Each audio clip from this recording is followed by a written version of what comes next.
Alright guys, and welcome to this fifth episode of the Management Show Swansea. As you can see, the first game of this episode is against Arsenal away at the Emirates. A really tough game again, but one that we will hope we can get something out of, maybe, who knows.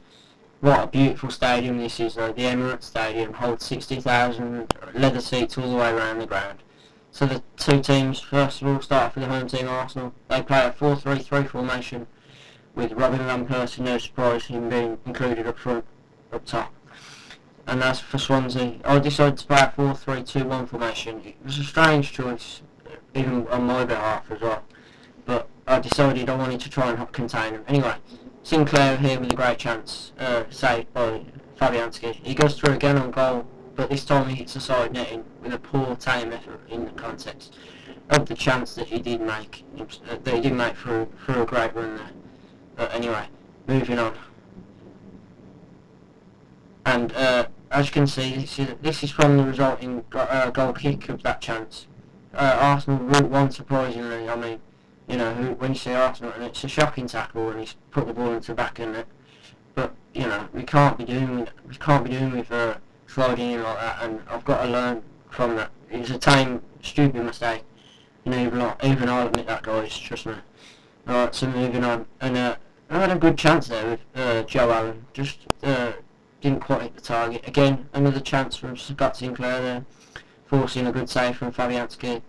And then Lescott, who Arsenal signed, he manages to prevent the corner for finding Walcott, and of course then the referee blows the whistle for half-time. So half-time, it's 1-0 to Arsenal. They do deserve the lead, I'll admit that, because they did have some good chances and they do retain the ball quite well. But you know, we could maybe deserve a point, maybe, I'm not too sure. You never know. But anyway, moving on to the second half, and Cambiasso has a good shot there. And from the rebounded shot, it's saved by a great block from one of my centre-halves. Anyway, we managed to clear the ball slightly before Arteta has a shot which is blocked. And then Arshavin, still in the same phase of play, cuts inside, has a great shot, and Robin Van Persie bangs in a great goal there. His technique on there, is great. I mean, it is a bit of a pokey goal, I'll admit that, but the technique to hit the volley first time and put the ball into the net at the angle that he's poised at, as you'll see from this angle here, is absolutely exquisite. And that's why he scored 35 goals this season, or however many it is now, probably more. And you can see why, because he's just a really good player. Anyway, Ramsey goes through and has a shot which is blocked by Vaughan, but full time, 2-0. I can't be too disappointed. I mean, you know, Arsenal are a good side. My goalkeeper gets man of the match for me. But their goalkeeper gets man of the match for them, which was a bit of a surprise, but he did make a couple of good key saves in that game to keep Arsenal in the lead. So we move on, and the next game in this episode is against West Brom at home. They're going to be quite a resilient side, a side that finished in the top 10 in real life in the Premier League. So they're going to be no pushovers, and they do have quite a decent away record considering. So the two teams, I decided to form back into my usual formation of 4-2-3-1 and put Danny Graham up front by himself again this game. As for them, they've got Ben Foster in goal, who I rate, because obviously being a Blue Nose, and that, they play 4-4-1-1 with Odin Wingy in the hole behind Shane Long. So this game I had quite a few good chances. As you'll see, Sigurdsson with a great header and a great save by Foster, as I mentioned, being a good goalkeeper. Again, Sigurdsson has another good chance, which is saved by Foster's leg. I was gutted by that one, because if he puts it across the goalkeeper, as you'll see in the replay, if he does put it across the goalkeeper, maybe we could have scored from that chance. But anyway, Danny Graham cuts inside, and he manages to get a good shot off, which Foster tips onto the post, and forces himself into a good save again from this chance. And to be honest, we were a bit unlucky. Again, Graham twists and turns and beats his man, and he forces an absolute great save.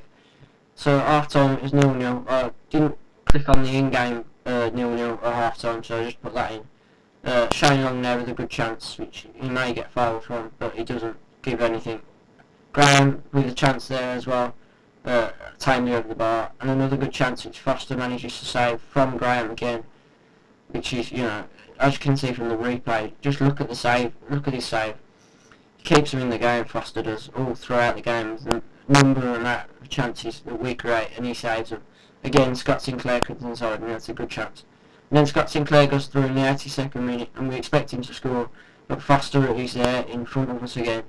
So at full time, it's 0-0, a clean sheet, so I can't really complain, but a bit gutted I didn't push on and maybe get more from the game. Newcastle lost 2-1 there against the Villa, but my man of the match was the goalkeeper, but their man of the match was also the goalkeeper again. A bit of a resemblance to the Arsenal game, but look at the amount of chances they've had compared to the amount of chances they've had. You know, you've got to look at taking your chances in the game, and really and truly I should have probably won the game. So anyway, on to the next episode, and that will consist of a Carling Cup game against Crystal Palace at home, and a league game against Chelsea away. And also there'll be a new intro for the next episode, Touchwood. So I hope that you enjoyed this episode, and if you have, can you please like, comment and subscribe to me. Thanks a lot.